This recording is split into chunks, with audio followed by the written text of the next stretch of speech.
I've always believed that everyone has to have like a sort of like a job description and everyone needs to know their roles and responsibilities and a little bit their boundaries, but I call them healthy boundaries. And then from there is a lot of collaboration. And so for me, it's very important when you put together a backroom staff that they are good people.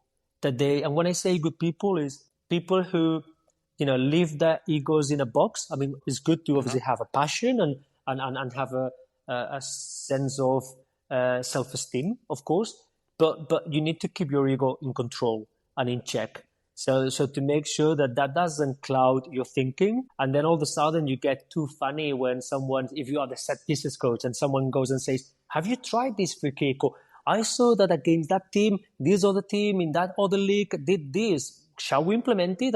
And then if that person says yes, that's music to my ears, because that's development, that's collaboration.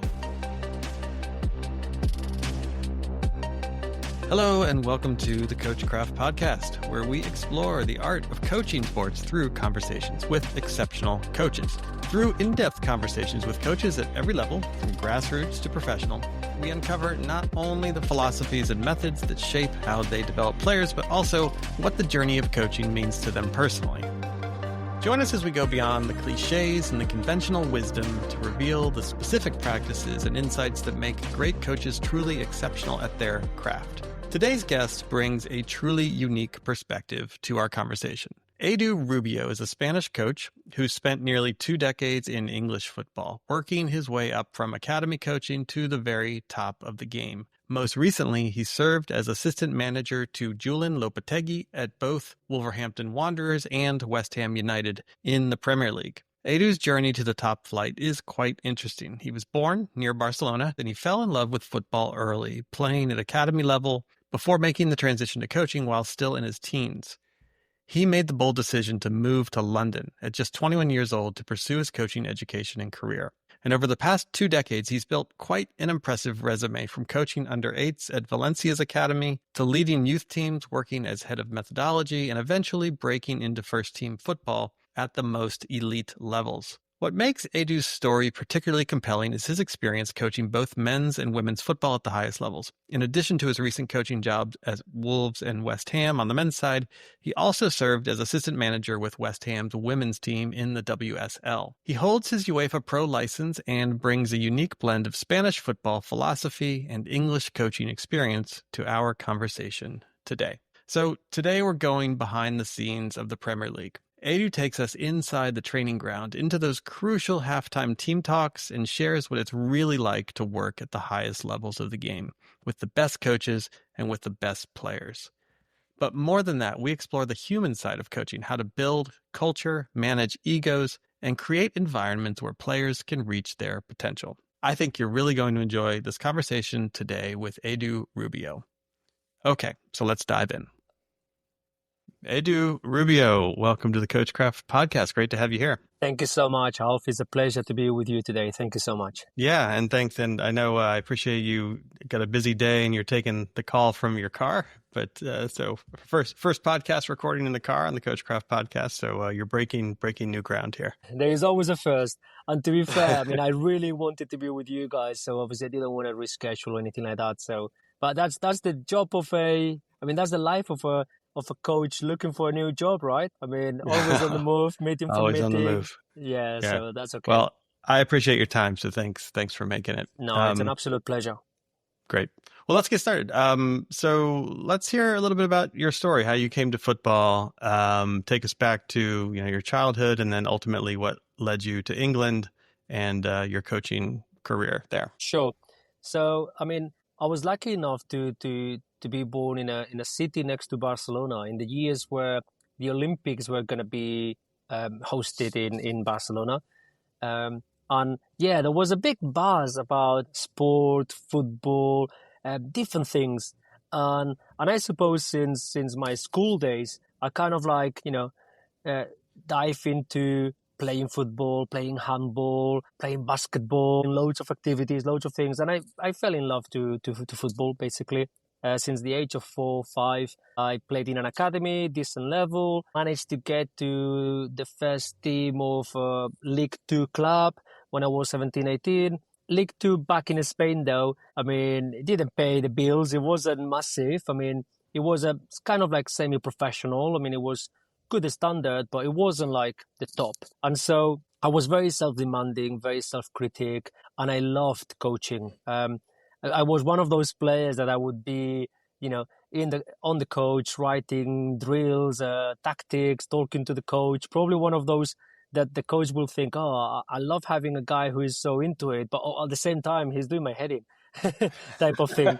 And so it was really good, to be fair. I really enjoyed that coaching. And then I started coaching under 8s, 9s, 10s in Valencia Academy, which was a very good level. And so I thought, oh, wow, this is what I like. And this is, and so the transition from playing to coaching was very quick, quite early doors, because rather than keep playing till the age of 30 in a division that wasn't going to really take me anywhere, I thought, well, let's maximize my time and go to university, do a sports science degree, do a master's in psychology applied to football. And obviously, that's what took me to London. And then in London, I just got lucky. I got one job here, one job there, and I've been ever since. I mean, I came when I was 21. I'm 40 now. So it's half of my life in the UK. Great. And you've obviously done well as a coach in the UK, and you've, I think, recently been a first team coach with Wolverhampton and that's right, and Premier League. West Ham, yeah, yes, and then you worked on the women's side as well, right, with the West Ham women's team. Yes, basically, that was in between. I had been in academy level for a few years, being the head coach of under 18s, head coach of under 21s, 23s. Head of methodology. Then I went across to League One and League Two to be first team coach, assistant manager. And then Julian, who has been my boss since recently, Julian called me and said, Edu, I'm going to be heading into the Premier League and I'd like you to be my assistant. But obviously I don't know whether that's going to happen in a month, in 2, in 5, whenever there is a job available. And so I was like in a transition point. I mean, I didn't obviously want to start again the season with Crystal Palace as I was back then, as a head of methodology. And so this good friend of mine called me and said, Edu, I actually could do with some of your help. Can you be my assistant manager in the WSL in women's coaching, actually in West Ham? Funny enough, a couple of years later, I went back to West Ham as a assistant in the men's side. And I said, yeah, that would be a great experience. But obviously, I'm in a transition period. Whenever Julian calls me, I'm going to leave. Is that okay with you? And he was, yeah, absolutely. I mean, if you can do 1 month, 5 months, whatever, it will be good for me. And actually, what it started like a favor to him, and in a transition period, it was really good for me. I mean, I learned a lot.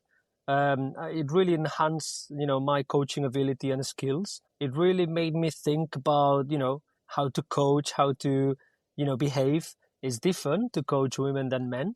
And I had a cracking time. And then obviously eventually Julian called me, and then, we went to Wolverhampton and West Ham. So this is Julian Lopetegui. I always say his name wrong. No, good. Yeah, good pronunciation. Right? Yeah, it's not easy even for Spanish people. Yeah. And so you knew him previously, or what was your relationship with him? Yes, I did. So basically, as I said, I had been in England since I was 21, 22. My career, my coaching university, I meant to say, and then obviously doing my coaching badges and the rest of it. But I did my UEFA Pro license still back in Spain. I wanted to do the highest qualification back in my country, in the national center. That was kind of a dream of mine. So obviously I wanted to go and do it there. And I met him there. That was, I'm talking probably like 10, 11 years ago now. He saw one of my sessions and he said, came to me after the session and said, I've really enjoyed that. Would you like to have a chat? And then obviously he became a mentor. Then we kept in touch, of course. And then it was always on the cards that whenever, he would come to England, I would help him and I would be his assistant. Great. So the opportunity at Wolverhampton came about. You joined his coaching staff there.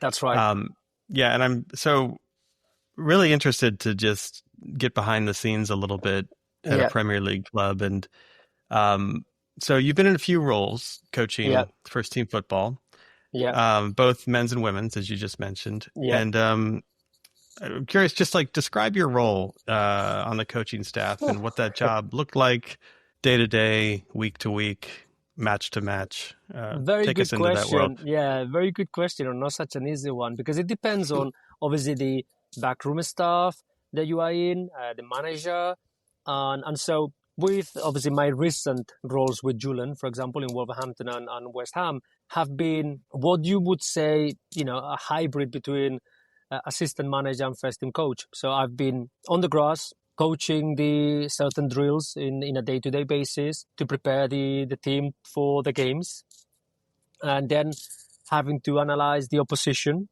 to try to obviously work out weaknesses and strengths, and then help the other assistant and Julian to work out the game plan for that game. But then I've also gone well above and beyond what a first team coach, assistant manager would do.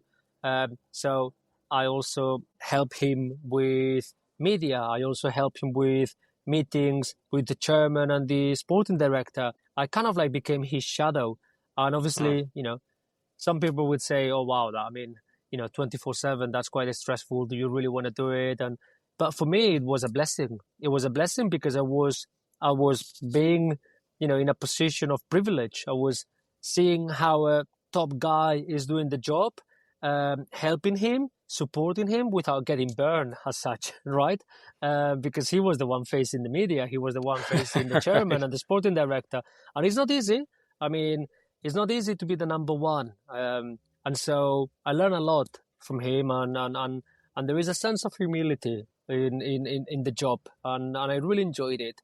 And basically, I also help out with the transition between the under-21s and the first team. So obviously, because of my background in England and having been also in academy side and knowing a little bit the system here, and having just a passion of developing people, not just developing players, but developing people, then is when I also became a bit of like that person who would kind of link up the club with the first team. Great. So Edu, you come into a new club. You're starting, and let's just take Wolves or West Ham, your two most recent experiences. You're coming into a club, cold. Yeah. It's they've got a history at the club, a culture at the club. How do you get your footing and acclimate yourself to this new environment as a coach, as a coaching staff? Yeah. I mean, Alf, I suppose it's like in any other industry as well, where you are new in a business environment in the office, and you have to understand the new job. You have to understand the clients, the staff, the other employees that you're going to be working with. So very similar. But I suppose what's very relevant is that you have to do your homework before. So normally negotiations with a club takes 5-6 days.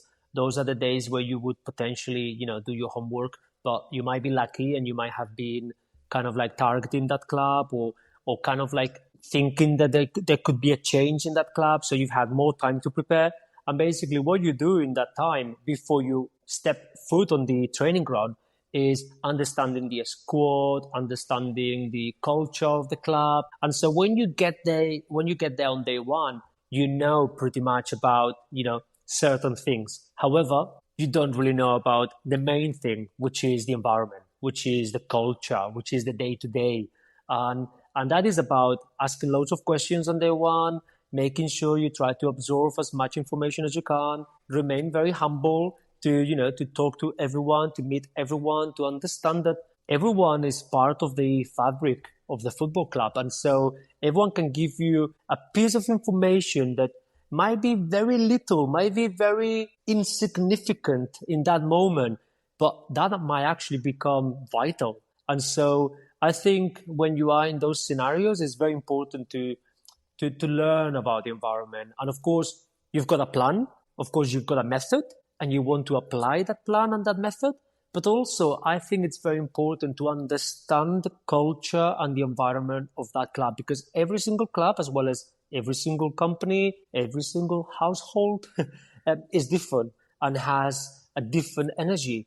And I think while you are in that place, you are also a kind of like a custodian of that energy and that culture. And I think it's important that you work together rather than oh, no, this is how we are going to start doing things from now on. Everything is happening in the past, forget about it. I don't think that helps. Of course, if you've been brought into the club, it's because they appreciate your expertise or what you can do there. But you also have to understand what's been happening, and you also have to try to marry both things together. Yeah, I think that must be a really big challenge, because on some level, the club is expecting you to bring in new ideas. It's often, you're in crisis mode already, or this manager is brought in order to fix something that the higher ups in the club, don't feel are working. So I imagine you've really got to balance that, respecting what's there, but also knowing what you need to change.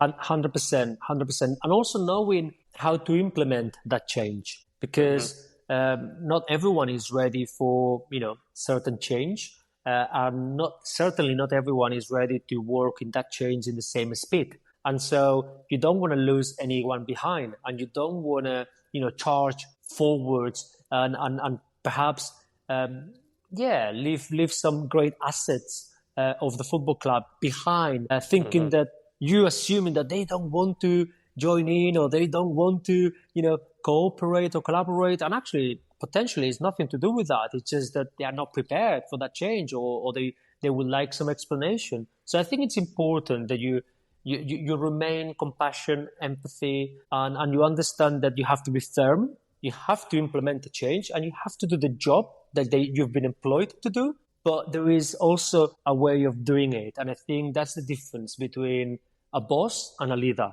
And I think if you want to be successful, you have to be more like a leader. Anyone can be a boss. Anyone can bark orders, right? Right. But you want to make sure that you maximize the potential of everyone there. Yeah.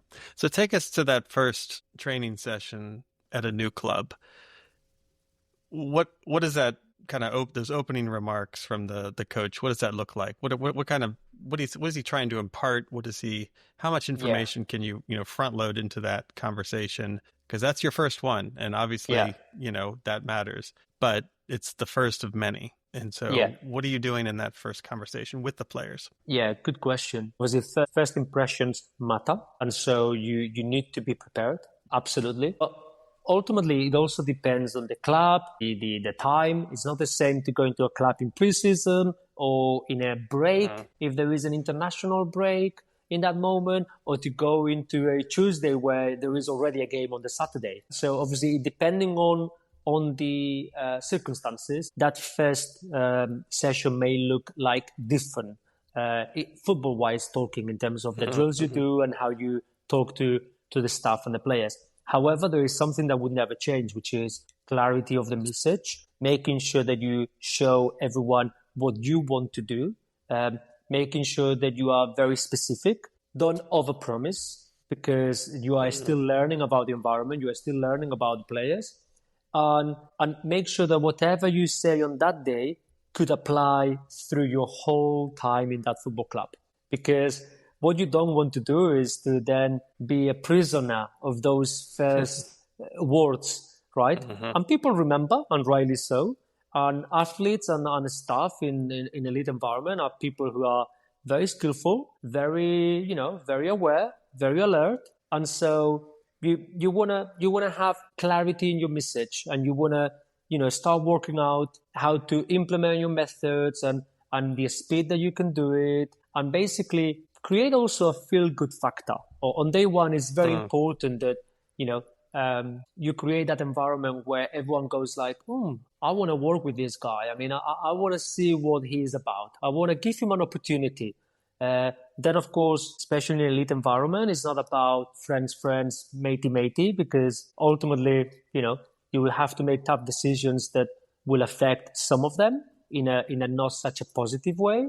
Those who don't play so much, those who, don't make it into the starting 11, but still with honesty, with clarity, and with, a sense of humility and novelty. I think you've got a chance to kind of like create a positive impact and an environment where everyone goes, okay, we've got an opportunity with this folk. I mean, let's give him a chance and let's see where he can take us. Ultimately, I've always said that players, whether they play or they don't play with you, if they see that you care about them. If they see that they can improve with you, and if they see that you are there to win games with them, they tend to cooperate, and they tend to to kind of like stick together, even if certain decisions don't go their way. Yeah. I mean, I'm thinking about, obviously, Liverpool just winning the Premier League, and Arne Slot, the new manager, coming in, and that got a lot of attention, of course, with Klopp, leaving the year before. But that was, I think you heard that in some of the interviews with players. I think I remember listening to an interview of Virgil van Dijk, and people are like, okay, well, what's it like under this new manager? And obviously Klopp being such an inspirational or influential figure at the club. Sure. And he's like, he's got a plan. The players are behind it, and we're united behind this vision that he's brought in. And I think if Slot did anything really well, it's that he, kept those parts that were there and were working. I mean, it was a great team already. Sure. I think they underperformed perhaps the year before, but that struck me as just there seemed to be that the team was united behind Slot as a manager and his vision, and that showed up in the season that they had.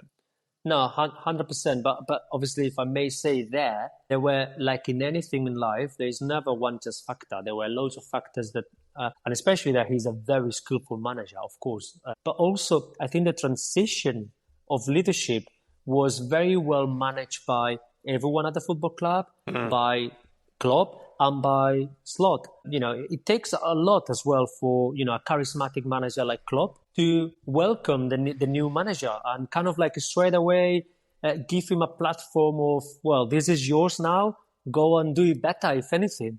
And then for Arnold as well to be assertive enough to say, yeah, thank you, I will. And for the club to make that a smooth transition. I think that's a very good example of a very well-run leadership change. Yeah. I think the results speak for itself, for sure. So take us out into the training ground. A lot of the conversations that I have with coaches and just my own experience, it's with youth players, right? These are developing players. The orientation is always developmental if it's done well, if it's done properly. Yeah. But you're at the top level of the game, Premier League, and these are professionals, but, you guys train every day. But is it as developmental at that level? I mean, these are players, they've arrived, right? Like they're, they want to improve and they want to get better within whatever system you're playing, understand the game model, be effective. And ultimately they want playing time and they want to have a great career. But developmentally, they're, maybe there's still room for development, of course, throughout their career. But how do you balance kind of the developmental with then everything else that you need to do to win on the pitch? What does that look like on the training ground? Sure. You see, and I like to think that I'm entitled to answer in this manner because I've been in both sides of the fence. I've been obviously in academy level with 16s, 18s, 21s, under 23s, head of academy coaching, head of methodology. And obviously I've been now as well for a few years in first team environment. So I like to think that my answer won't really resonate like in a bad manner. Basically, what I'm going to say, Alf, is that when you're developing youngsters, I don't buy into the idea of, it's just development. It doesn't matter if we don't win. And equally, I don't buy into the idea that first team, as it's all about winning, doesn't matter if we don't develop. I think since you are born and hopefully till your last breath of fresh air, it is about learning. It's about developing. It's about improving. I mean, my mantra is that I like to be better today than I was yesterday. And today I like to, not to be as good as I'll be tomorrow, because there is always chances to learn. And so in first team environment, absolutely there is a chance to develop, both individually and collectively. Of course, there is less time, and at times you have to focus on certain things, and at times you need to prioritize. But still, I think, in first team environment, even if on the likes of the Premier League, you still do IDPs, you still work with certain players on, I don't know, take a fullback. How is he going to defend crosses? How is he, going to help out the team when we are doing our patterns of playing out from the back and things like that? So, and equally, when you are in development, especially the latter ages of development, 16s, 18s, 21s, you have to also give them a kind of like insight of game development, game plans, activeness, and also that they have to play the right way, but to win. Because otherwise they won't be ready for first team environment. Right. Because then when they go into the transition and they are playing the first team, they're going to be asked to play well, to play, obviously, to be ready to face this case of the fullback, to face that winger, that striker, and defend in a proper way, but also to win, to help the team win. Because if they're not winners and if they're not ready to be assertive to deal with the pressure of winning, then they'll be very good players, but it won't be professional players, which is a big difference. And I know that, of course, like these players are still developing, there's still room to improve, but I think that was kind of what was behind the question is it more like we assume, a certain level of skill and capability as a technical player, just the raw sort of technical aspect of the game, but that is still baked into training sessions at the highest levels. Yeah, absolutely. I mean, we do a lot of, I'm a great believer of IDPs, of personal development, and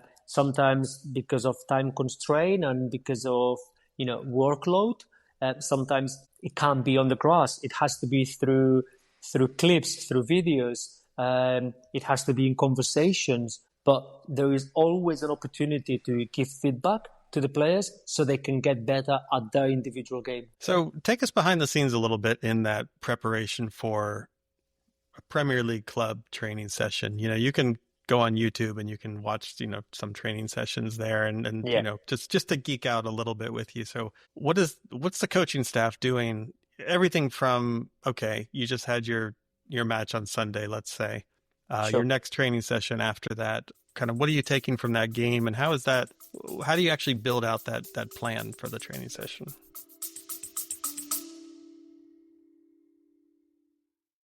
Hi, just a short break to thank you for tuning into the CoachCraft podcast and a reminder to head over to coachcraft.info. That's coachcraft, one word, .info, and hit the subscribe button for the CoachCraft newsletter, where you'll get some great content in your inbox for youth coaches of all levels. Mostly focused on soccer, but plenty of great insights, tips, and recommendations for coaches of all youth sports. That's coachcraft.info. Thanks, and now back to the program. Good. So let's imagine that it's what we call a clean week, which means that you only have one game from Saturday to Saturday, so you don't have a midweek game. So in that kind of week, obviously it depends on the culture of the club and the rest of it. I mean, so if the game is on Saturday, I like on Sunday to come in and do some recovery for those that played more than 60, 65 minutes, and for the rest of them to do a top-up session. So it's more like a couple of possession games, small-sided games. So then they start the week on Monday with the same sort of level of fitness and tiredness than the ones that play the game. So they all work on the same manner and they are all kind of ready to be selected for Saturday's game. Then on Monday, you would potentially give them a day off. And then obviously you start on Tuesday. But sometimes you give them Sunday off if that's been the culture of the team and the club. And then you do that recovery day and that top up on the Monday. But regardless, that first training session is an opportunity as well for feedback. So the coaches would have already watched the game. They would have already analyzed the game. They would have already prepared a few clips. And then there is an opportunity that same day or Tuesday, the very latest, to kind of like show a few clips to the players to kind of like say, well, this was the game plan and this went well. This wasn't the game plan or this didn't go well, and to reflect and feedback. I think it's very, very important to do so. And certainly it's something that we work a lot on. And then from there... Sorry to interrupt. Can I just ask one question?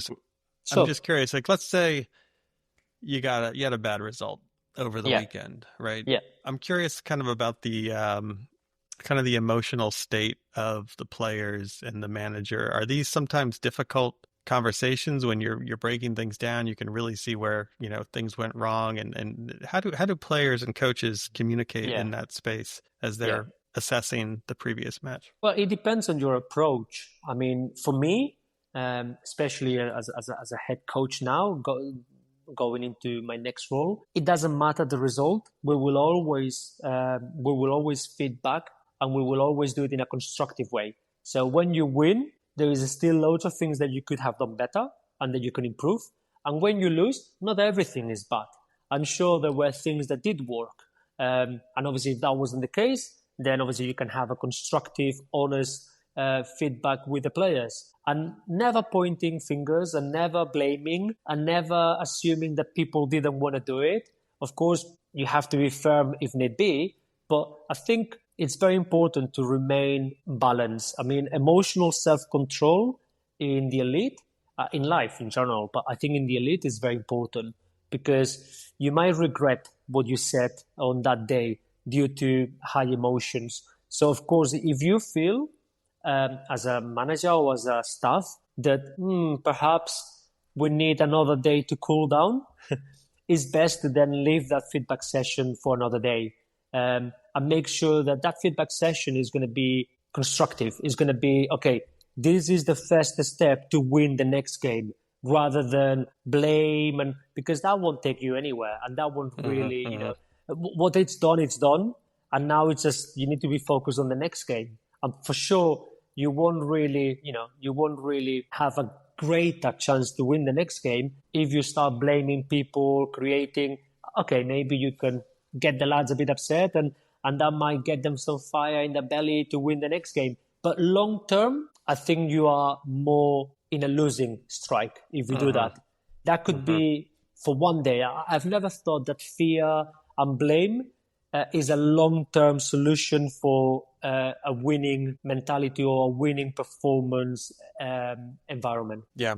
I agree with that, and I've seen it. My background is up to this point has been not on the pitch like you, but in a business environment, and it's the exact same thing. You need to have clear-eyed, dispassionate assessment of what you did before, but always looking forward. So I do want to come back to some of the emotional dimensions on match day, but back to training and the preparation for that, and kind of those days leading up to the next match.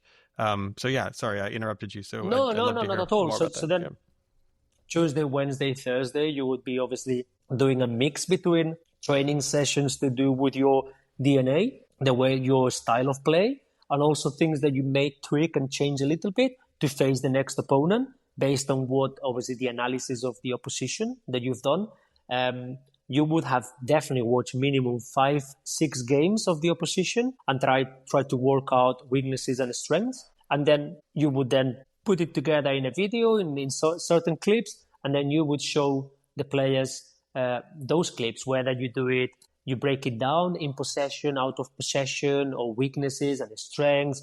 You do a little bit of the video on Thursday, the other bit on Friday. You do all together on Friday. It depends. I think it's important to also assess the mood and see, how many videos is good this week. Is it best not to speak too much? Are the lads a bit fed up of our voices, and shall we just crack on with it and keep it short, or do they need a bit more of this or that? It's important that's the art of coaching. I think it's important to assess the mood, but obviously you would do that. And then you would work out on the set pieces as well. For the corners, for free kicks and the rest of it, and throw-ins. You will also show that to the lads. And then on Friday is match prep to really work on the game plan, and then travel if it is away or not. And then the game on Saturday, and then we start again. So that's pretty much the week. Talk a little bit about the importance of how a coaching staff works together. Because you've got, I don't know, how big is your coaching staff? Typically 5 guys or so, 6? Yeah, it depends. It depends. I mean, so far it's been 5, but obviously it depends on the football club and the rest of it. But yeah, you've got a good number. Yeah. And then, so how do these roles sort of shake out? Is it, And I would imagine the collaboration amongst this group is super important, right? For the purpose of just efficiency and getting the right training designed and implemented and then executed. So talk about that group of coaches and how you all collaborate. So I've always believed that everyone has to have like a sort of like a job description and everyone needs to know their roles and responsibilities and a little bit their boundaries, but I call them healthy boundaries. And then from there is a lot of collaboration. Now, someone might be in charge of more set pieces than another person. Another person might be more in charge of our style of play. Another person might be more in charge of obviously the fitness and the workload. Another person, but might be more in charge of IDPs, personal development, players development, individual development. But ultimately, from that clarity, then everyone has to be prepared to collaborate and work together. Because ultimately, for me, no question that it doesn't matter where the idea comes from. It doesn't matter who had that eureka moment. It's for the benefit of the team.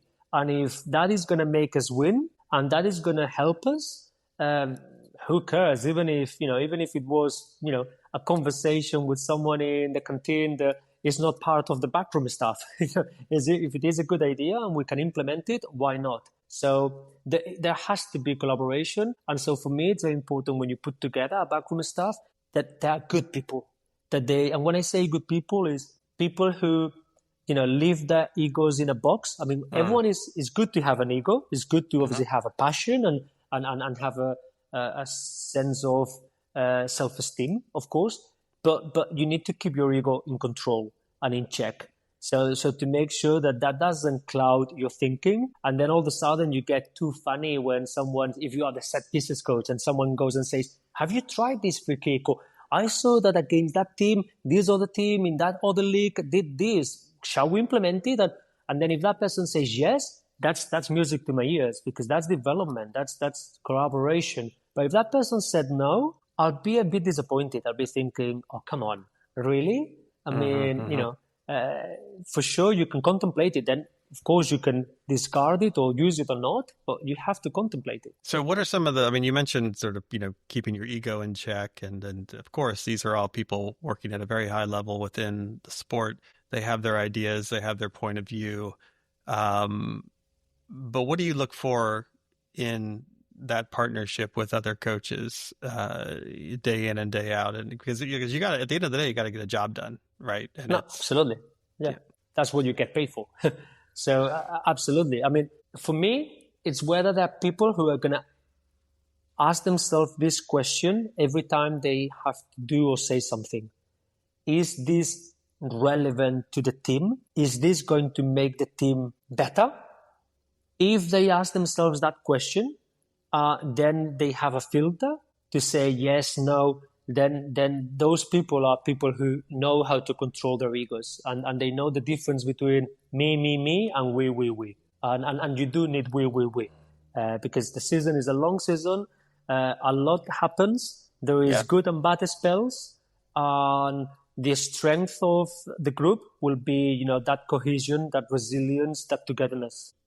Every weekend I'm watching games like a lot of people who love football. So in-game management, to the layperson, someone who watches on TV primarily. And, I was in London over the winter break and saw a couple games and it was great to see it in person. But you still, as a fan, as you're watching, you're not at field level. You're not experiencing the game in the same way the players are and the same way that the coaches are. You see a lot happening. You'll see certain coaches, right? They're very animated on the touchline and they're shouting things and hand gestures and all of this. And, what we at the youth level, it's always, hey, just let the kids play, let the game be the teacher. They're probably not listening to you anyway. There's a million things going on. And then that's true for professional players as well. I mean, they're in the middle of a game. It's a high stress, fast, active environment. So, but you've got to communicate with your players on the field. You get one chance at halftime, but throughout the game, right? You see something as a coach. Oh, there's you've got to maybe we need to make a tactical switch or whatever it might be. Yeah. How are you communicating with players on the field during the games? Not set aside the halftime. We'll come to that in a second, but just like while the game is going on. Yeah. I mean, certainly you are completely right. I mean, sometimes, and we're all guilty of that at times. We all bark orders from the touchline when there are 50,000 people there, and potentially the winger on the other side has got no chance to hear what you're saying as much as he may want or he may not. But the point is, I suppose you, like in anything in life, you have to work out the strategies. And sometimes is, by giving some instructions to the nearest players so they can spread out the message and they can take responsibilities. You can also work out signs and coding. So, for example, you may have said, obviously, if you've done your job properly, you might have contemplated that, if all of a sudden they change into a back five, we want to go 4-3-3 instead of 3-4-3. So what are we going to do? So obviously we need to change quickly. So you would have already kind of like preempt the team that, listen, lads, if they go that five, we're going to do this. When we do this, this is the new setup. And what I'll do is I'll shout change or 1 or 3 or 7 or I'll tell the captain, and then the captain will go like, lads, yeah. And then obviously we know what's happening. So you can work out those things. And ultimately, look, the old-fashioned barking a few orders or making sure that someone will listen to you also works at times. But obviously that's not how you would like to do things. I mean, everything would have been prepared and you would have potentially worked out a coding, a sign. You would have spoken to the captain, or, there is always, someone a bit more mature, experience in the team that that, potentially while there is an injury, while there is something going on, he has got the capability of listening without losing focus. But I'm certainly with you. I mean, during the game, it's not a great behavior to bark orders and shout, because if anything, sometimes you just do it to self-regulate your own emotions more than anything. Yeah. And so, Yeah, I mean, I love the way Guardiola's teams play, and I think his record speaks for itself. But I've wondered so often, because you'll see him he just as one example, right? Yeah. Gesticulations and arm movements, and has he worked out some kind of like sign language system with the players? Is he actually communicating information that's useful to them on the field? Yeah. And maybe that's just an unanswered question for everyone, but it's always struck me as just interesting how it seems he's trying to communicate a lot in these very specific moments, but is that really happening, or are the players just like, I don't know, I'm just going to go back to playing? I'm not too sure, but throughout his career must have worked, because he has been really successful. So something's working. So I was in London a few years ago, and we toured the Emirates Arsenal Stadium, and we went into the dressing room as part of the tour. Sure. And the guy giving the tour, he just said, okay, everybody had a seat around on the benches in the dressing room. And he's like, imagine you've come in at halftime and there's, 70,000 people going crazy. The game is chaotic. You've just had 45 minutes of intense playing. And that dressing room, I don't know if you've ever been in it, but it's designed as almost like a sanctuary. And, he said that Arsene Wenger brought back this idea of this needs to be a place of calm, almost like a Zen-like space for the players to just leave that environment behind for these 15 minutes and then kind of just settle the nerves. So take us into a halftime talk at a club in that environment. And as a coach, you've got, 15 minutes less really to say something, impart some useful information, knowledge to these players, convey something. But first, what is that environment like? And then how do you prepare that talk and get with the coaches and do something effective with that time that's going to set you up for the second half? Yeah. I've always believed that you really earn your money as a head coach in halftime, and also when you do the decision making of substitutions or change of formations and the rest of it. That's what really you make a difference. That's really what you can affect in the game. Halftime, substitutions, not much more. I mean, the rest of it should have been done from Monday to Friday, right? And so it's crucial. It's a vital time.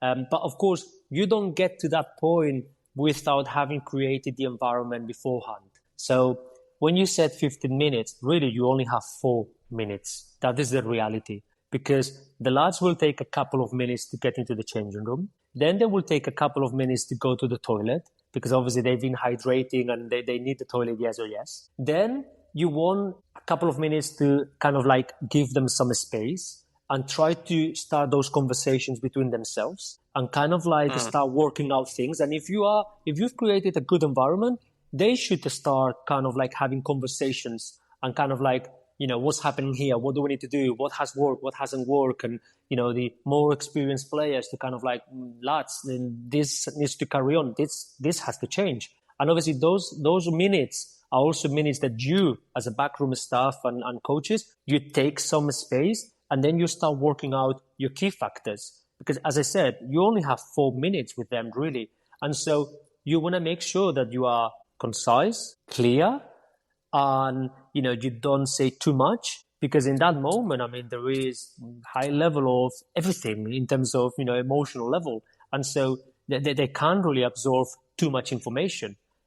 So you need to really have a very, very exquisite conversation with your backroom staff. Okay, what are we changing? What are we keeping? Any substitutions? We had 3 or 4 game plans. Are we keeping A, B, C, D? Are we changing anything? So, you have to work through that. And then you face the lads. And then depending on the team, depending on the squad, depending on the game, the environment, then you will approach it in one way or another.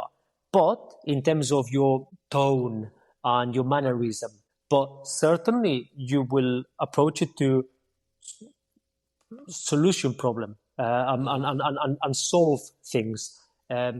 Then, in my opinion, certain things have to be left for the day after, right? For that feedback session, for that constructive. There is about what do we need to keep doing or change to win the game. End of, period. That's what we get paid for.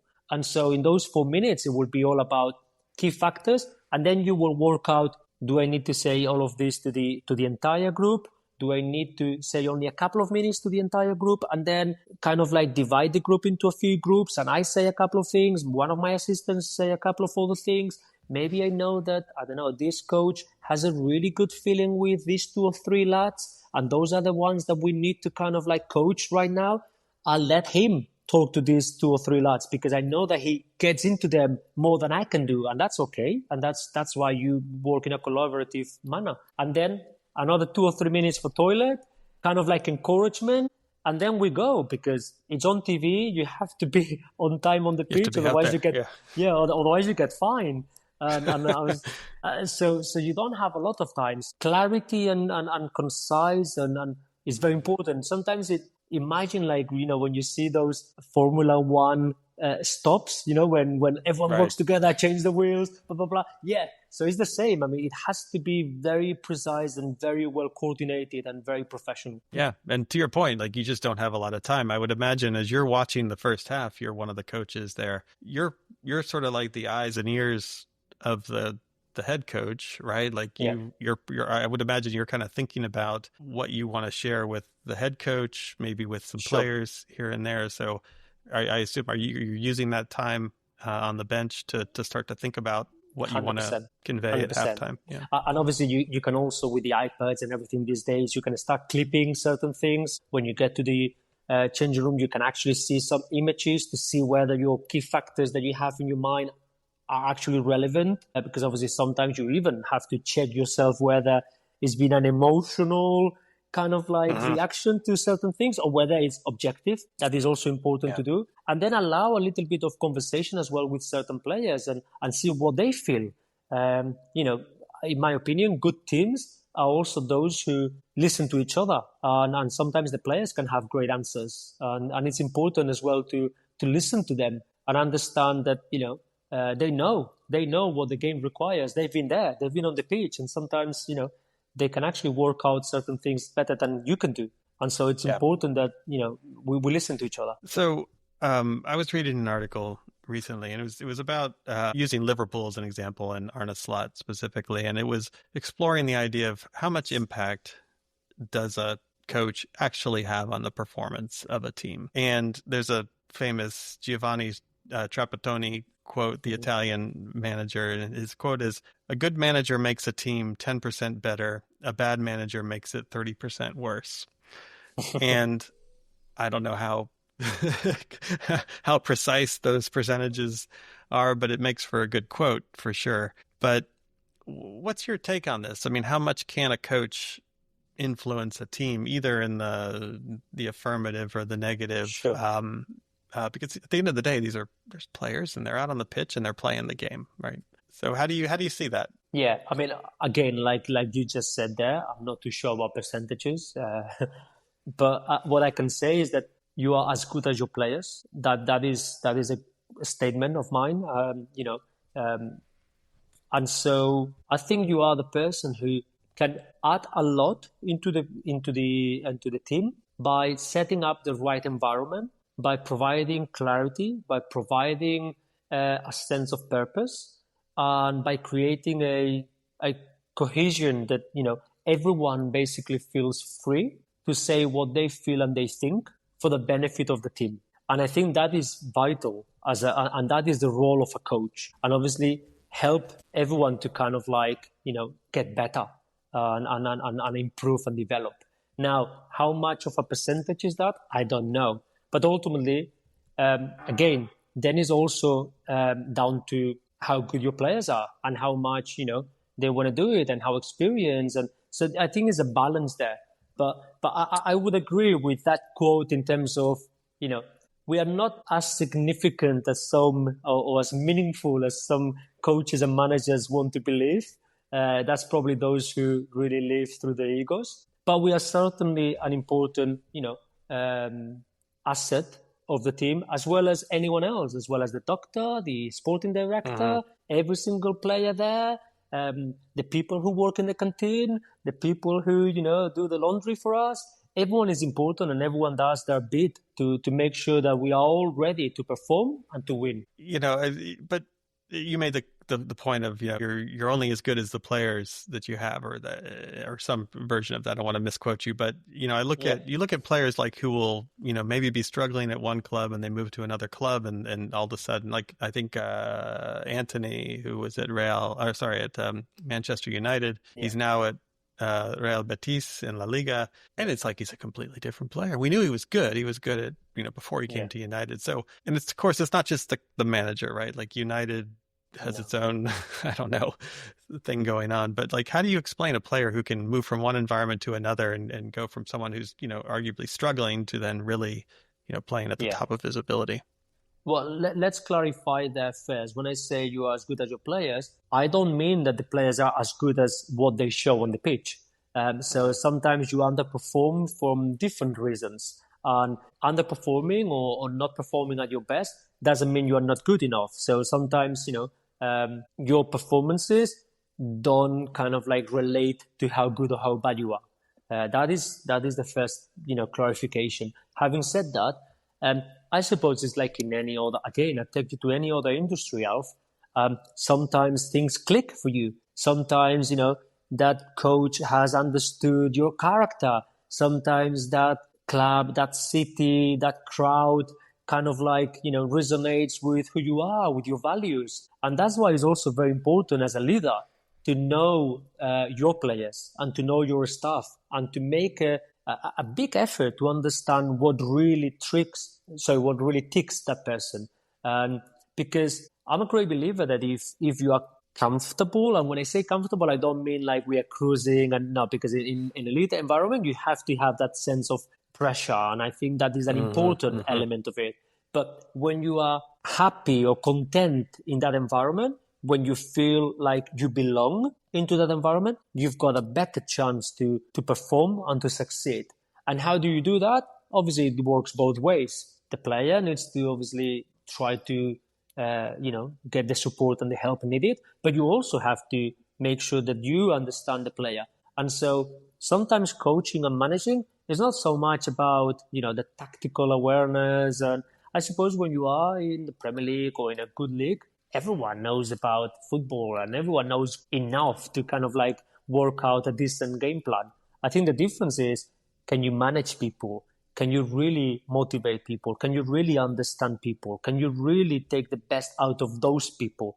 Like in any industry, there are loads of good environments, I guess, or good companies, but those who are really successful are those who, wow, they really maximize the potential of every single employee. And, they really take that 1% that makes them more competitive. Yeah. I mean, I could imagine oftentimes, like you said, I mean, it's a pressure environment that's priced into elite level football. But is it constructive pressure or is it destructive pressure? And that can change from club to club, and some of that 100%. There are many other factors beyond just the tactical aspects of the game. That's great. Well, Edu, really appreciate your time and just getting a really great window into Premier League football, and I appreciate just hearing your perspective and sharing your experience with our listeners. Before we go, I have a couple more quick questions for you. These are lightning round questions, so short, quick answers. We won't spend a lot of time on them, but I'm ready. Fire. All right, here we go. Okay, the question I have written down is, who is the most technically skilled player you've ever coached? But at the same time, I do want to protect egos here. I don't want to necessarily hurt anybody's feelings that you've coached before. So I'll ask it as, who is one of the most technically skilled players that you've ever coached? Good question. I've been lucky to coach really good players, and all of them very good technicians. Otherwise, they wouldn't be in the elite. But because of different reasons, I mean, because he's a centre back, and people wouldn't associate centre backs with being the most technical of the team, and because his background as a futsal player, and because he's a left-footed, I think Max Kilman, as a centre-back in the Premier League and being lefty, he is actually very technical and very good. But I suppose, his futsal background helps him. But of course, there are loads of others who were as good or even better than Max. But just saying Max because of that, because his position and you wouldn't associate a centre-back being very technical. Yeah, excellent. I will tune in more closely to him for sure. All right, what's the best piece of coaching advice that you've ever received? Be yourself. Be authentic. The best person being Johan Cruyff, who is probably one of my, someone who I admire since I was a child. The best person being Johan Cruyff was Johan Cruyff. There won't be another one like him. There'll be someone better, worse, but not like him. And so the same, the best Alf is Alf. The best person being Edu Rubio is Edu Rubio. I think be yourself, be authentic, be noble, humble. That is important. Doesn't matter what level you're at. Doesn't matter what level, because when you are authentic and when you are honest and transparent, you feed a different energy, and people kind of like see that, and all of a sudden you create a different sort of aura around you and a different sort of energy in the room, that people go like, oh, I want to listen to this guy, even though I'm not too sure about what he's saying. But it's because they can see you are authentic, and I think that is very important. All right. What was your biggest coaching mistake, and what did you learn from it? Oof. I make coaching mistakes every day.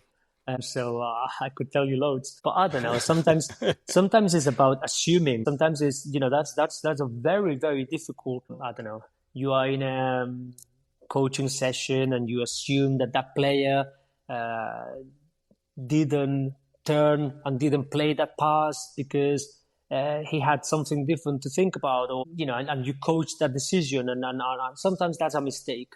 Let them make the decisions. Let them prove you wrong. Let them, give them a chance.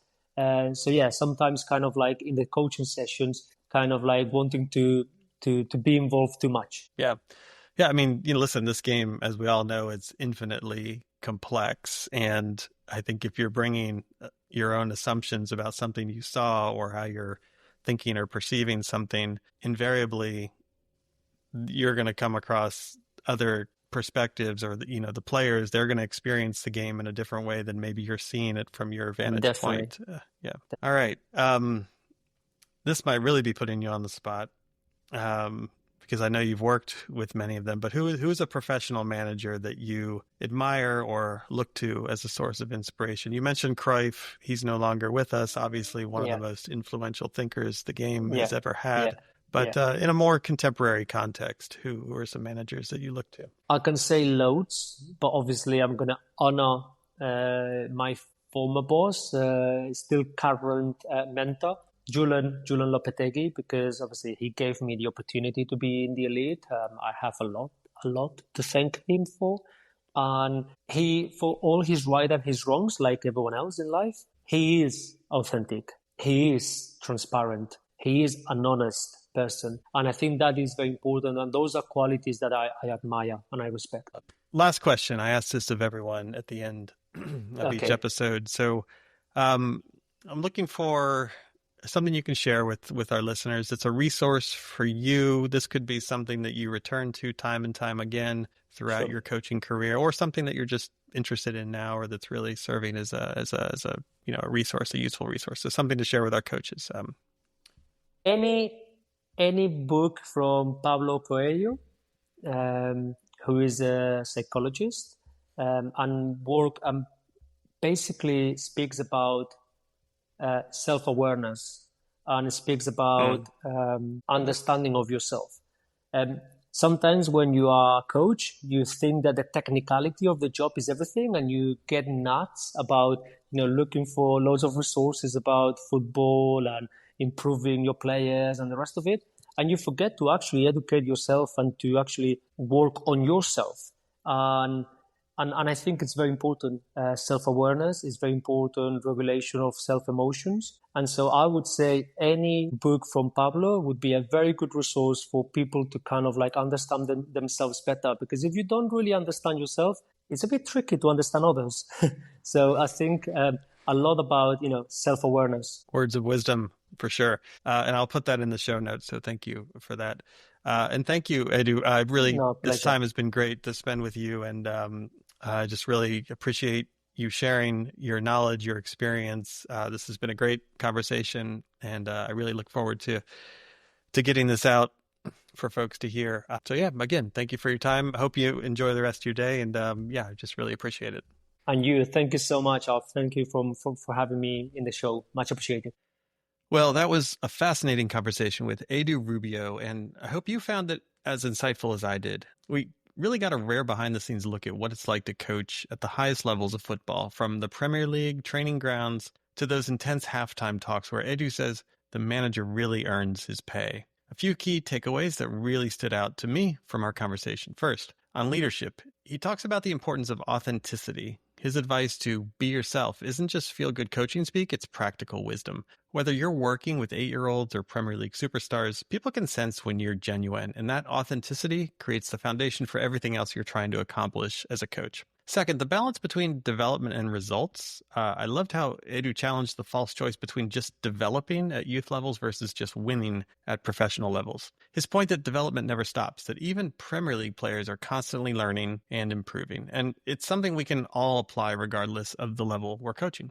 And third, the critical role of environment and culture, whether it's understanding the existing culture at a new club or creating candid and open spaces for players to share feedback. Edu emphasized that the technical and tactical side of coaching is just one piece of the puzzle. The human element, understanding your players, managing egos on your coaching staff, and creating conditions where people can perform at their best, that's often what separates good coaches from great ones. And finally, the humility piece that really resonated with me in what Edu said. His recognition that he makes coaching mistakes every day. His emphasis on collaboration over ego, and his understanding that sometimes players see things on the pitch that coaches miss from the sideline. They just can't see.